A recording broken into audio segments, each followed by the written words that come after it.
we are going to start with the introduction of the bases. Yesterday I introduced you about the acids. So today we are going to start with the bases.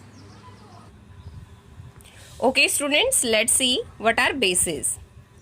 See, a base is a substance which releases OH negative ions in their aqueous solution or when they are dissolved in the water. यानी bases अपने आप में होते क्या हैं? देखिए बेटे, generally what we have studied about the acids, कि acids they release H positive ions in their aqueous solution, but here in case of bases they release, what they release? They release OH negative ions, or we can say they release hydroxide ions.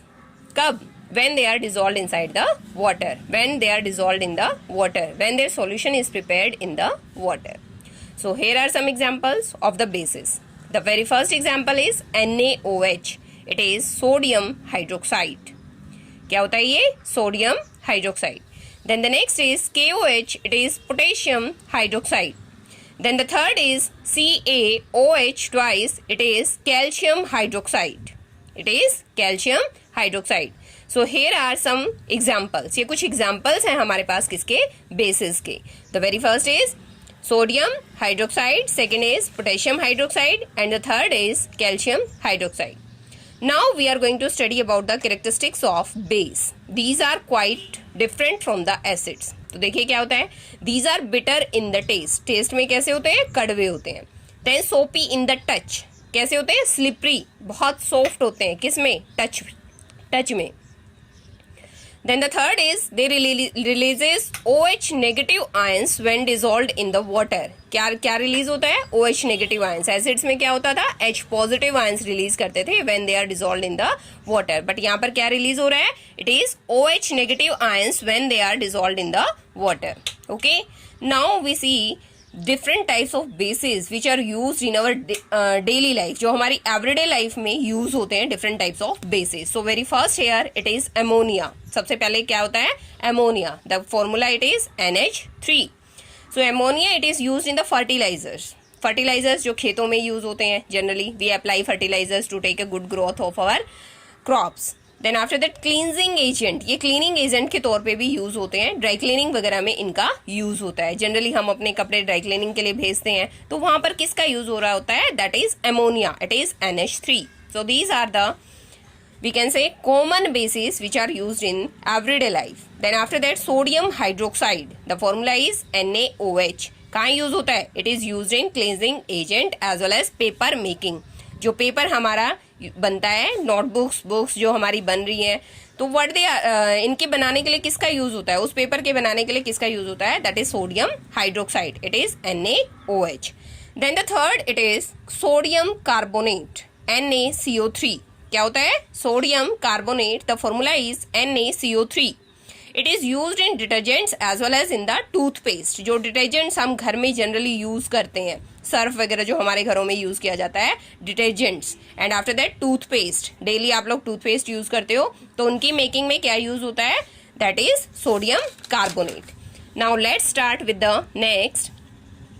It is sodium bicarbonate, NaHCO3. Next कौन सा है? Sodium bicarbonate. It is NaHCO3. इस कहाँ use होता है इसका? Baking soda, fire extinguisher as well as the toothpaste. Fire extinguisher, आग बुझाने वाले जो यंत्र होते हैं. After that baking soda, generally जो भी हम कुछ वी कैन से जनरली घर में डिशेस बनाते हैं तो उनके लिए बेकिंग सोडा यूज होता है. ठीक है, तो what is that? That is sodium bicarbonate. Sodium bicarbonate का यूज होता है. Then the next is calcium hydroxide, और we can call it the slaked lime. इसी को हम क्या बोल सकते हैं? स्लैकेड लाइम बोल सकते हैं. Is it clear? Then it is CaOH twice. Formula क्या है इसके लिए?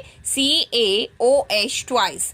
Ca it is symbol for the calcium and here this one is the hydroxide. So it is calcium hydroxide.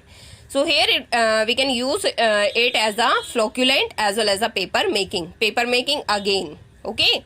Then the next is calcium carbonate. Calcium carbonate it is CaCO3.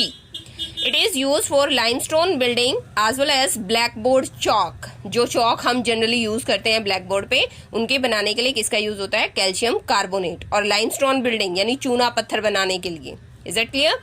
Then the next is aluminium oxide. It is Al2O3. The formula will be Al2O3. It is used for making plastic, glass as well as for the paint. तो plastic generally आपको पता है घर में बहुत सारे plastic articles होते हैं हमारे पास.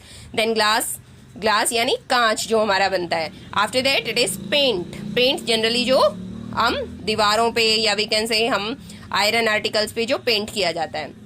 Then the next is hydrated iron, third oxides. We can call it third hair. Okay, hydrated iron third oxides. तो क्या होता है ये? It is the formula is Fe2O3.NH2O. तो किसके लिए फॉर्मूला है ये? It is for the rust. N number किसे रिप्रेजेंट करता है? कि कितने भी वाटर मॉलिक्यूल्स यहाँ पर हो सकते हैं. Is it clear? 1 2 3 4 5 how many we can say कितने भी वाटर मॉलिक्यूल्स यहाँ पर हो सकते हैं. तो एज लाइक एसिड्स हम बेसिस को भी क्लासीफाई करते हैं. किस तरह से? There are the different types of bases. The one are the strong base, another one are the weak base. As like the acids. इसी तरह से जैसे एसिड्स होते थे हमारे पास, उसी तरह से हमारे पास क्या है? Bases. So first one are the strong base and the second one are the weak base. तो स्ट्रॉन्ग बेस क्या होते हैं? The bases which gives more OH negative ions when dissolved in water. कि वो बेसिस जब उन्हें water के अंदर डिसॉल्व किया जाए तो they give more OH negative ions. वो ज्यादा OH नेगेटिव आयंस रिलीज करते हैं. So strong bases are NaOH यानी sodium hydroxide as well as KOH, it is potassium hydroxide. After that there is the weak base. कुछ weak bases होते हैं which gives less OH negative ions when they are dissolved in the water. कि जब उनको water के अंदर dissolve किया जाए तो they used to release the less OH negative ions. वो कम OH negative ions रिलीज करते हैं when they are dissolved in the water. So it is, for example, here it is CaOH twice. It is calcium hydroxide. NH4OH, it is ammonium hydroxide.